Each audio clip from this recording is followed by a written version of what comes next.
আসসালামু আলাইকুম, সবাইকে স্বাগত জানাচ্ছি। আজ আপনাদেরকে জানাবো এসডিজি নিয়ে। SDG means sustainable development goal, যেটি 25 সেপ্টেম্বর 2015 সালে জাতিসংঘের 70তম অধিবেশনে leave no one behind slogan নিয়ে যাত্রা শুরু করে। মেয়াদকাল 2016 থেকে 2030 সাল পর্যন্ত। এসডিজির গোল আছে, অভিষ্ট আছে 17টি, টার্গেট আছে 169টি এবং ইন্ডিকেটর আছে 232টি।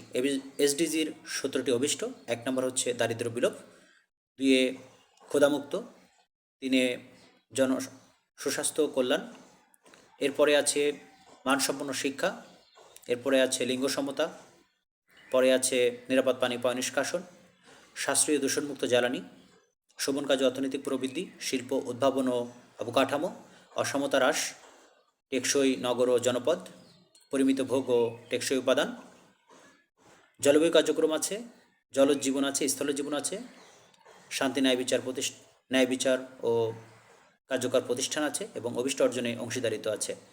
COP29 সম্মেলনে বাংলাদেশের অন্তর্বর্তীকালীন সরকার ডক্টর মোহাম্মদ ইউনুস তিনি এটির সাথে এসডিজিতে আরও একটি বিষয়কে অংশগ্রহণ যুক্ত করার জন্য পরামর্শ দিয়েছেন।